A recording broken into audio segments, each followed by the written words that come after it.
একটা কথা আপনাদের মাঝে শেয়ার করি। ইতোপূর্বে অনেকবার তারা আমাকে না করেছে যে আমার সাথে তারা ভিডিও করবে না। এরপরেও আরও কয়েকবার আমাকে বলছে যে তোর সাথে আর ভিডিও করব না। কয়েকদিন থেকে আমার মনটা বেশি একটা ভালো নেই, কারণ ভিডিওর প্রতি আমার তেমন একটা মন নেই। কারণ মন খুব বেশি একটা ভালো নেই, আর খুব বেশি একটা খারাপও নেই। একটা কথা আপনাদের মাঝে শেয়ার করি, সেটা হলো যে এর আগেও আমি আমার কোনো ভিডিওতে ব্লগ কথাটা বলিনি।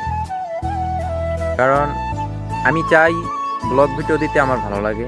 তো আমি চাইছিলাম কি অন্য একটা চ্যানেল খুলে সেই জায়গায় ব্লগ ভিডিও দিব, কিন্তু এই চ্যানেলে আমাকে ব্লগ ভিডিও দিতে হবে এমনটা আমি আশা করিনি।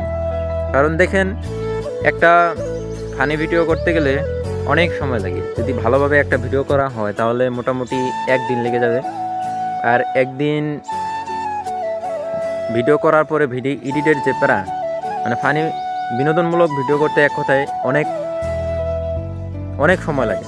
আর একটা ব্লগ, এই সাধারণ একটা ব্লগ ভিডিও বানাতে, যারা ব্লগ ভিডিও চিনেন না, যে আজকে আমার ভিডিওটা দেখতেছেন এটাই মনে করেন ব্লগ ভিডিও।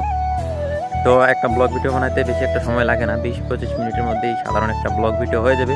যারা ট্যুরে বাইরে হয় তারা সারাদিন নিয়ে যত জায়গায় ঘুরে সব মিলিয়ে একটা ব্লগ ভিডিও বানায়।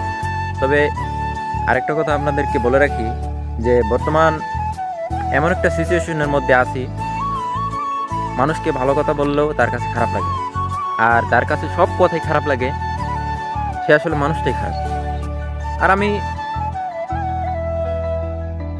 সবসময় কথা একটু কম বলি, আর যা কথা বলি উচিত কথাই বলি, কারণ আমার মুখ খুললে উচিত কথা বেরিয়ে যায়। এই জন্য অনেক মানুষ আমাকে পছন্দ করে না। আমাদের পিছনে সামনে আমার সাথে কথা বলতেই তারা ভয় পায়, এক কথায় ক্লিয়ার। একটা কথা আপনাদের মাঝে শেয়ার করি, ইতোপূর্বে অনেকবার তারা আমাকে না করেছে যে আমার সাথে তারা ভিডিও করবে না। এরপরেও আরও কয়েকবার আমাকে বলছে যে তোর সাথে আর ভিডিও করব না। এরপরেও ভিডিওতে ভিউ নাই, এই জন্য তারা বলছে যে তোর সাথে আর ভিডিও করব না। তো এই কথা বলতে বলতে বর্তমান এমন একটা পজিশনে আমি দাঁড়িয়েছি যে নিজেকে আমি পাথর মনে করি। এখন তারা যদি আমাকে জলে ফেলে দিতে চায় তাও আমার কোনো সমস্যা নেই, তারা যদি আমাকে ডাঙ্গায় রাখতে চায় তাও কোনো সমস্যা নেই, তারা যদি আমাকে ভাঙতেও চায় তাও কোনো সমস্যা নেই, কারণ পাথর পাথর। এখন কেউ আমার সাথে, সবশেষে আমি আপনাদেরকে একটা কথাই বলতে চাই, কেউ আমার সাথে ভিডিও করুক, কেউ আমার সাথে থাকুক না থাকুক, আমার কিচ্ছু আসে যায় না, কারণ ওই পাথর পাথরই। আমার কাজ আমি ভিডিও করব, ভিডিও ছাড়বো, এটাই। তো সবাই ভালো থাকেন, দেখা হবে নেক্সট কোনো ভিডিওতে। আল্লাহ হাফেজ।